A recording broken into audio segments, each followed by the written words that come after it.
that it was as good as it gets.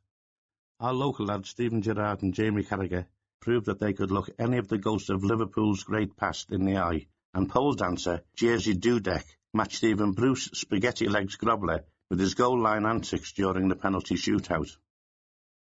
Before I get to the funny stuff, I want to take just a few moments to make some serious points about the so-called beautiful game.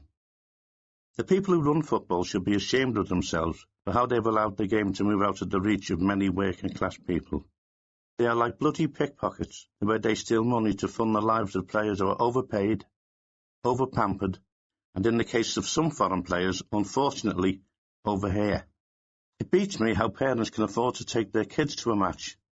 By the time they've bought their seats, munched a pie, purchased a programme and paid for the petrol, there can't be much change, if any, out of 70 quid.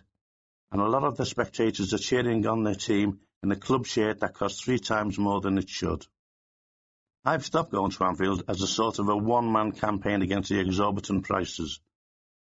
Fans need to make the point that they're being ripped off. It's a bloody disgrace. And the sooner the clubs play fair with their supporters, the better.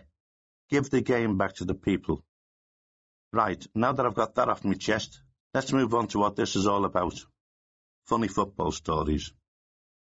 Many of the tales I'm about to tell are true. Some are apocryphal, and in others I've changed the name to protect the guilty and to save myself from legal fisticuffs.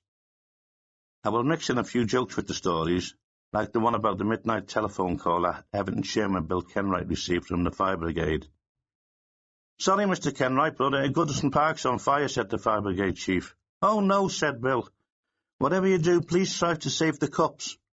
"No worries there," said the fire chief. "The blaze hasn't reached the canteen yet." Welcome to football, my arse.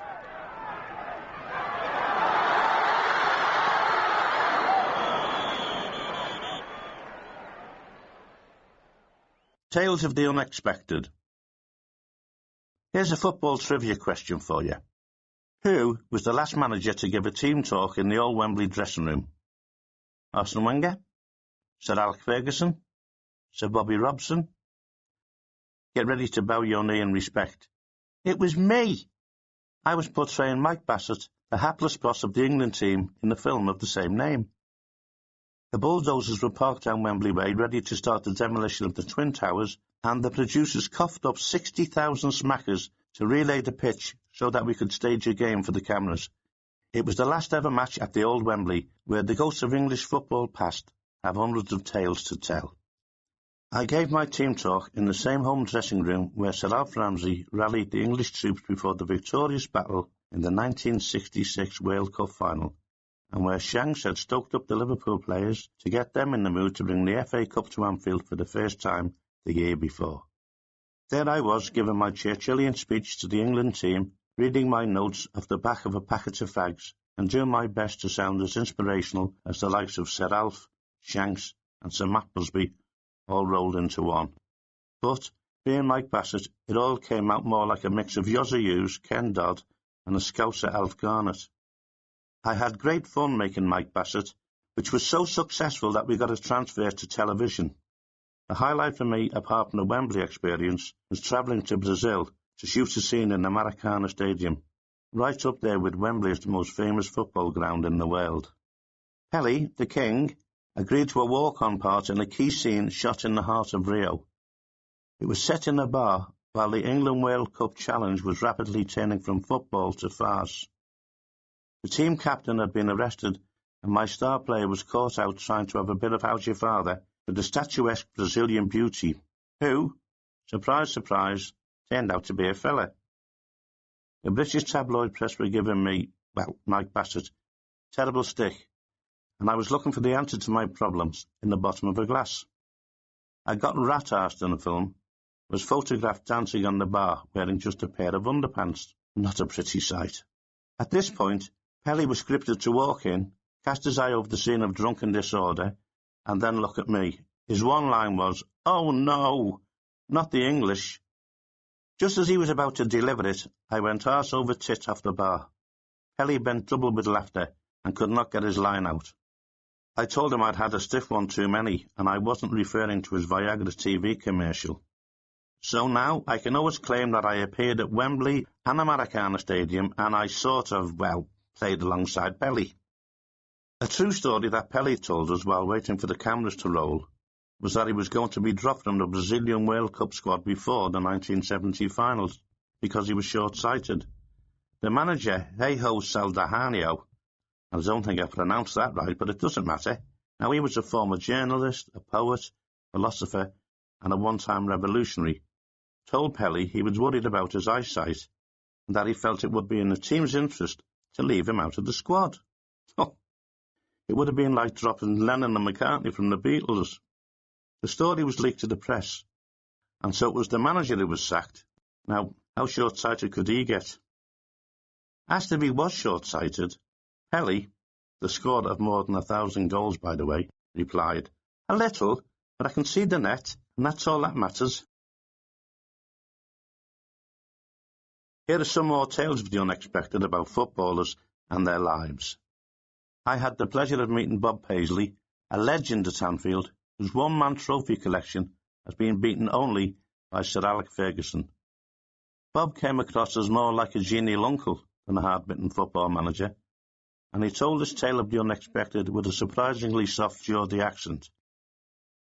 Liverpool were playing Huddersfield in a league match in the late 1940s. Now, those were the days when the referee used to leave the match ball on the centre spot at half-time because spectators knew their place and would not dare to put a foot on the sacred turf. We came out and lined up for the start of the second half, and it was Huddersfield to kick off. I can see it now as clearly as if it was yesterday. The great Peter Doherty, wearing the number 10 shirt for Huddersfield, jogging up and down in anticipation as he waited for his centre-forward to tap the ball to him. The whistle blew, and off we went. Peter was quickly away on one of his magical weaving runs through our defence when suddenly the whistle went again for no apparent reason. We looked up in bewilderment to see the referee and his two linesmen approaching the pitch from the players' tunnel.